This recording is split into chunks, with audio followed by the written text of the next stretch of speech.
Stu's full plan. In theory. So, I did some research. I'm not going to break the laptop up out and do a bunch of nerd shit and explain this, but essentially, each time you are traumatized, your ego uses the amygdala to hijack the prefrontal cortex. That's what happens. Each time you are traumatized in life. Each time you suffer a massive mental breakdown or an extreme trauma, your ego takes over that much more of your mind. This causes control issues. Danielle McGinnis, he told me he didn't have a middle name, so I don't know why it's Matt now, but whatever, he probably just fucking made it up, because he's a bastard. Danielle came into Papa John's and explained to me that each time somebody is traumatized, a little bit more of their brain is taken over by the amygdala and the superior mind, which is the ego.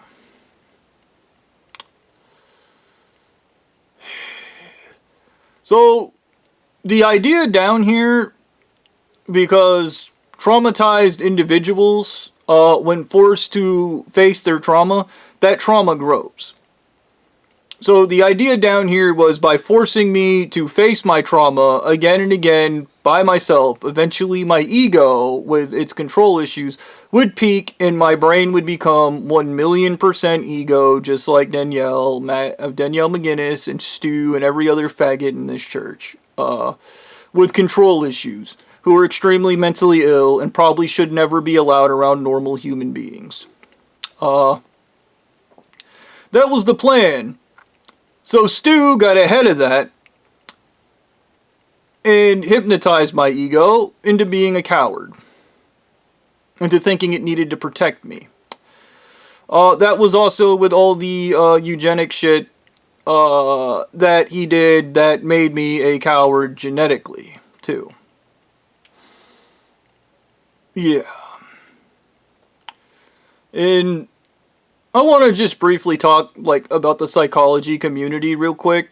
And if you're a psychologist, you should probably shut the fuck up and listen to this.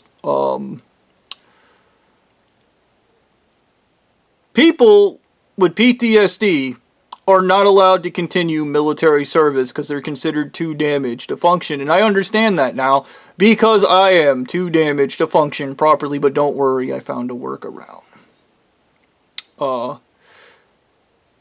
Fucking, this kills me.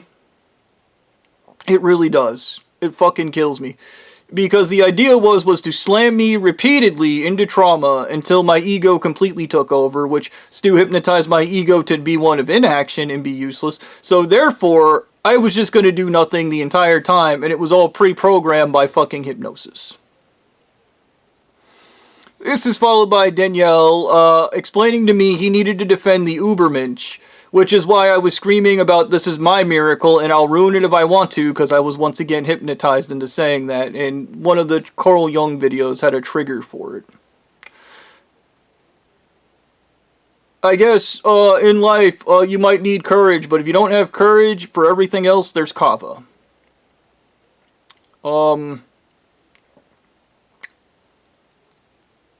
This shit is fucking bullshit. Okay? Because we have a bunch of bastards who kind of want to do the right thing, but not really.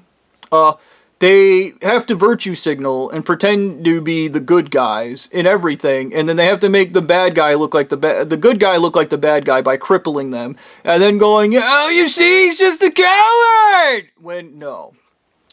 And I'm gonna make the statement right here and right now. Anal Eating Mummy God had PTSD. He did. The wives told me he would freak out and start screaming at random. So not even Anal Eating Mummy God could move through trauma. It was impossible for him. Which he said this was an impossible task, so I wonder if he fucking knew the entire time that I was too traumatized to function.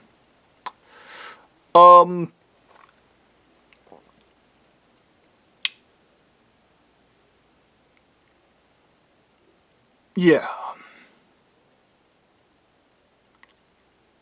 This situation with Kava is one of the things that really pisses me off, because 90% of the fucking videos I did on my page where I was just screaming and threatening people, I would have never did had I had Kava. And I know that because when I run out of Kava, I immediately want to talk about killing these people. I immediately want to talk about murdering these people. That is all my traumatized brain can think about, because it's permanently trapped in that state of hurt where it was fucking destroyed, poisoned, and assaulted by bastards. But here's the thing, when I spoke to Anal Eating Mummy God, theoretically for the last time, unless I'm remembering something else, which is possible, by the way, he said, Danielle's plan's not gonna work, because he went ahead and sabotaged it, because he doesn't want his bitch of a mother in prison.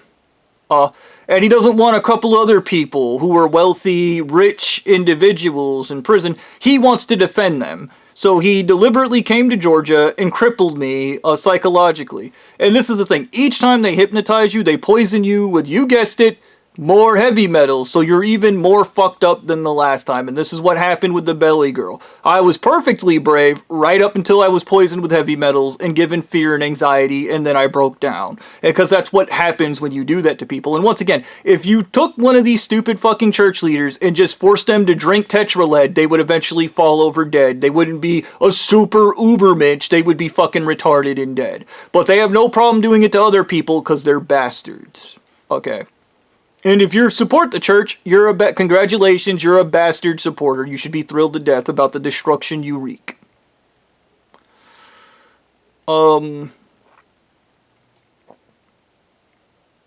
Yeah. So, yeah. Anal Eating Mummy God said that Danielle was never gonna guilt me into action. He said that none of these people were going to ever get me to move. He said that the issue was everybody was playing to emotions. He said that the hero in me was definitely dead after what they fucking did to me, so I don't believe I'm a good person. So no, I don't feel like heroes actually exist, because just like these people, they've definitively made me garbage. Amazing. Congratulations on destroying good people. I know you're proud of yourselves. You have to prove they don't exist, because if they're good people, they've just been good people. They make you feel like shit. Sometimes you're just a piece of shit, and the only cure for that is a bullet. Don't pop LSD. When your emotions tell you to kill yourself. You will make the world a better place. I'll give you an example. My cuddle buddy had to kill our friend Tony. Tony was dating one of the filthy bastards from this church, and he tried to force her into a relationship by poisoning her.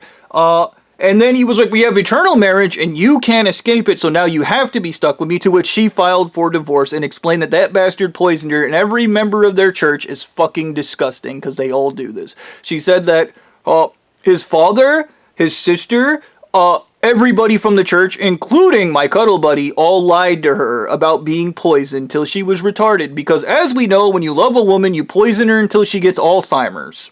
And then you marry her. Because that's the only way your loser bitch ass can get laid, because you're neurotic from drinking tetralead, you retard.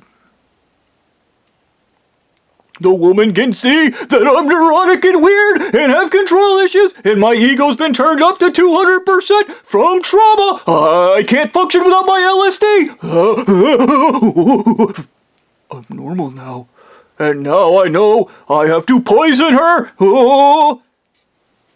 Name one movie where a guy loves a woman and poisons her till she's retarded until she loves him.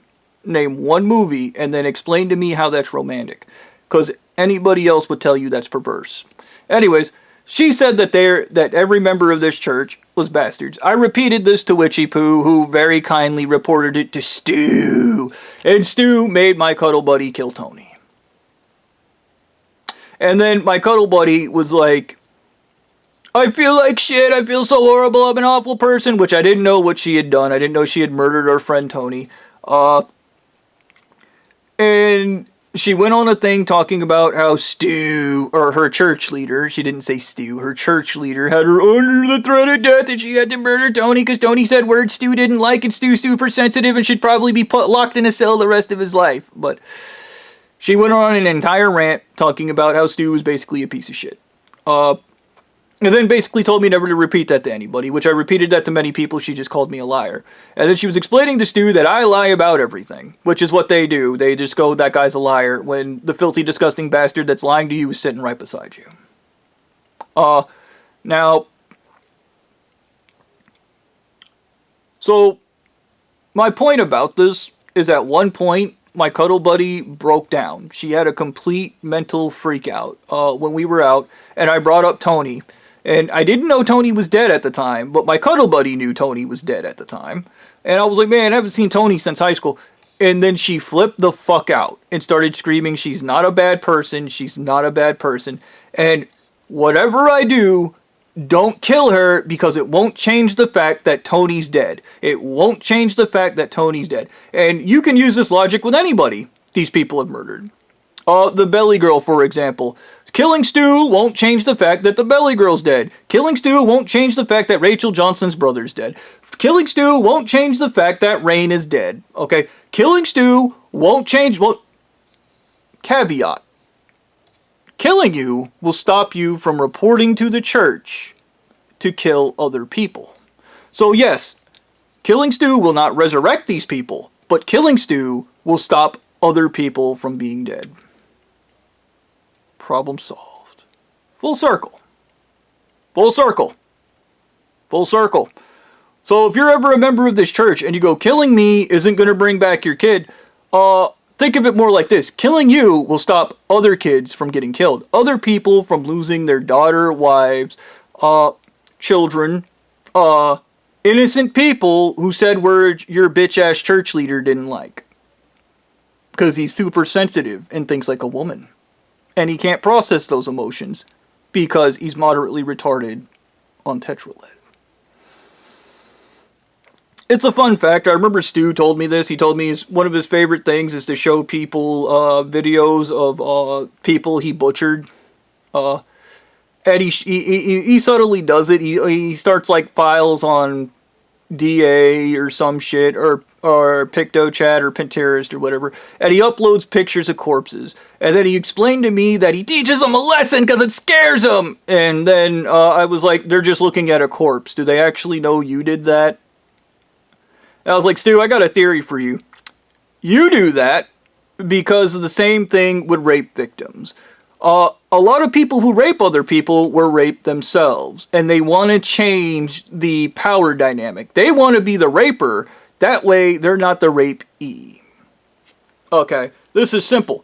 And when you think about what these people do, which they have a ritual where they knock out your teeth and they rip your hair out and they make hair and teeth bracelets, that is a traumatizing thing to force a child to do. To butcher a corpse. So the reason Stu exposes other people to that is to change the dynamic. And look, if you're a church leader and you're hearing this, if you want to be a special snowflake, don't try to change the dynamic. Because you're just doing generic shit. And you don't want to be generic. You want to be a special snowflake. So if I can psychologically explain that you're showing people pictures of corpses to scare them because you're scared. And now you want to be the raper and not the rapee. Congratulations on being mass-produced, by the way.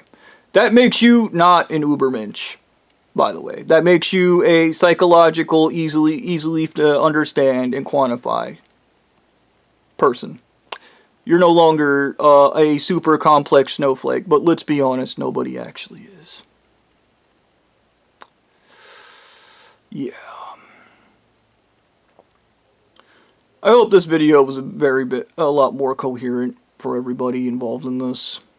I remember Danielle McGinnis literally telling me, fine, at some point, and I guess this is the point where I get to have kava. Because he was like, it's so easy to move through the trauma. If you beat, raped, waterboarded, and tortured Blondie, I guarantee you he couldn't move through the trauma. Because he does not possess powers you or I do not possess. And if you're the cinema guys and you're watching this, look up Moving Through Trauma and PTSD, and then go, oh, when you read it. Because continuously telling somebody to move through trauma is the biggest bastard move you could possibly make. Especially if you're going to say that you believe in psychology and helping people. And you should feel shit like shit after you read it, by the way. Yeah. You're welcome. Just giving your daily dose of depression. Hopefully enough of you get depressed that enough of you kill yourselves, that somebody's innocent kid doesn't have to be murdered for no fucking reason because of your stupid made up religion. And I want to go ahead and go on this rant real quick. Just because we got time. All religion is made up stupid stories you bastards are willing to kill for fiction. You bastards are willing to kill for what is equivalent to, but not limited to, Dr. Seuss stories. Okay, green eggs and ham. Those eggs weren't green, and the ham can't be green, and the eggs can't be green. Therefore, and then I kill you. Because those eggs were green, and the ham was green. Okay.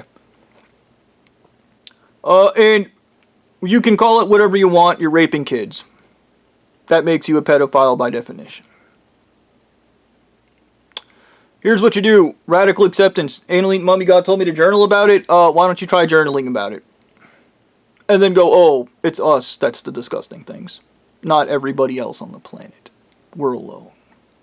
And we did that to ourselves.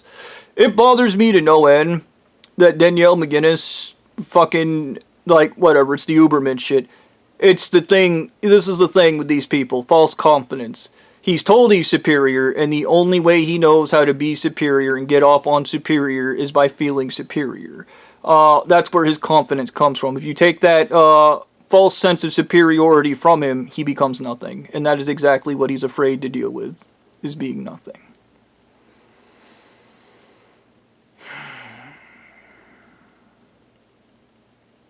Yeah. Which is why he can't let me be something. He can't let anybody else be something. That is why these people, when God chooses somebody and goes, I'm going to give you the idea to make cinema therapy. And then you're going to make cinema therapy. These guys go, no, fuck him up and destroy his brain so I can have it. God hates me. God hates you for a reason. And it's probably because you have sex with kids and you murder innocent people because they offended your bitch-ass church leader. Here's the person you should kill, your church leader. And I remember this caveat from fucking Anal Eating Mummy God that was like, if they kill the church leader, we have to kill the wives with them because marriage is eternal, blah, blah, blah. Here's what you do. You abduct the church leader, you blow his brains out, you turn him into fertilizer, you feed him to pigs, and then you go, he went missing. He's not dead. He's out there missing. Sometimes he calls, and then you have your best friend give you a call and go, this is Stu. I'm in Wisconsin. I love being a rancher. Oh no, I've told you where I'm at. I'm gonna run off to another state. Oh, I hope you can't catch me. Woo! And then you go, you make the Zoidberg noises, and you run off, and then you randomly call the church and go, I'm not dead. You don't need to murder my wives. I'm in New York. I love New York. Listen to that town square. Oh boy, oh the Big Apple, oh, and then you go, oh no, I've told you where I'm at, I'd better run off, woo! And then you just keep doing that. And then when the church goes, this is stupid and ridiculous because we have a stupid, ridiculous religion and what they're doing is stupid and ridiculous, you go, it's unfortunate that we all just can't do the right thing.